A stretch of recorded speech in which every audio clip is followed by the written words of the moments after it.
we skipped over some of the origin story, and I probably just as well because we're coming up on the end of our time together. But I did love this idea that you get in this class. You're right away. You're working with brilliant folks, and then I know that you get involved in an actual critique group, and that one member of that group worked with some editors at Random House. Or how does that story go? You know it better than I do. Yeah, I so like I stated, taking that class at School of Visual Arts, becoming friends with Brian Floca and David Levithan. David Levithan was is an editor at Scholastic, became a huge, big best-selling author in his own right with Every Day and that whole series, as well as many other books for young readers.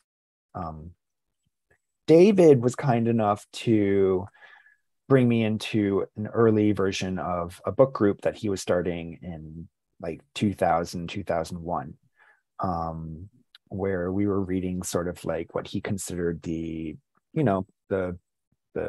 essential young adult canon.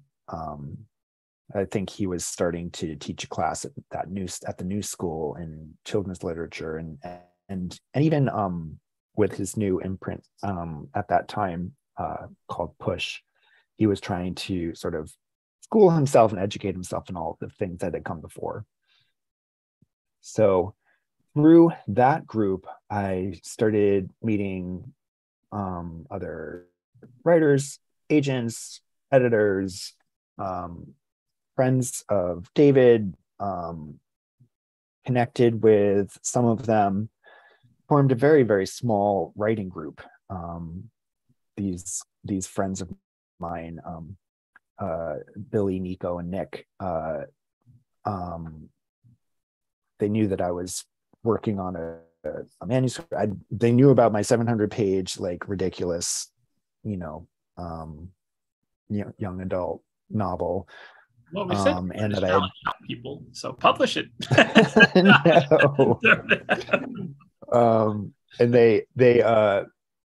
And I was working on something else. We're getting pretty close to having a draft of that ready, and we were sharing work. I can't remember if it was like once a week or once a month we get together, and it was somebody else's turn to like share whatever we'd produced, and it was a way to push ourselves to get work done. And ultimately then I didn't even know Nick Eliopoulos was an editorial assistant at the time at Random House Books for Young Readers. I was so like green, I didn't even know what that meant. Like, first of all, they invited me into the writing group, or we decided to do this all together. I didn't know Nick very well. I didn't even consider that like he was working in children's publishing. I finished that manuscript that I was working on post the 700-page debacle, and shared it with the group, and they all were like, "We love this. This is really good." And I was like, "Really? What?" And Nick was like, "Can I take this into my my job, my crew, and show it to the people, see what they think?" And I was like, "Are you kidding?" I was like, is that possible? Like, is that really a thing that could happen? And he did it. He brought this first draft of a book that is not published into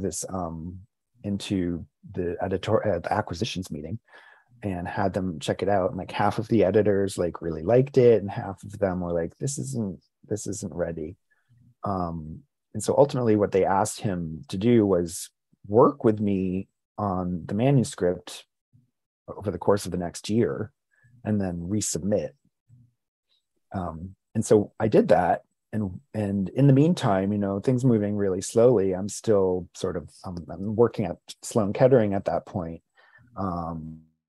And I I was inspired to dig out all of the John Belair's books from my mom's basement. And I was like, I'm not seeing any. I was like, I want to read books like this. I haven't seen anything like this sort of sparking my imagination lately. I was like, I'm gonna try and write one of these. So I wrote 80 pages of something I was calling The Stone Child, and I shared it with my writing group. And they all flipped out and they were like, we love this. And Nick was like, I have to take this in to the editors and show them this. It might push them forward into saying yes to the manuscript that they're considering right now. And I was like, this is 80 pages. I don't think I've even combed through it to correct spelling mistakes. He was like, it doesn't matter. It doesn't matter. So what ended up happening was, like a month or so later, like they ended up, he called me on the phone. He was like, they don't want the manuscript that you've been working on, but they were like, they love this Stone Child thing so much. They want to give you a 2-book contract for this and, something else. And I was like, it was like jaw dropping. I was like, I couldn't believe my luck. I couldn't believe that was how I got my foot in the door.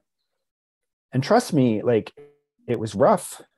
I feel like my foot was slammed in that door many times. But eventually, like, as an unpublished and sort of untrained writer at that time, I had no idea what I was doing. I had 80 rough pages in that I had accepted as the first book in a contract with one of the major publishers on the planet. And then I had to finish writing it. It broke my brain. It was the most stressful thing that I think I'd ever been through, which only was stressful because I wanted it so badly. Like I was determined to kick the door open.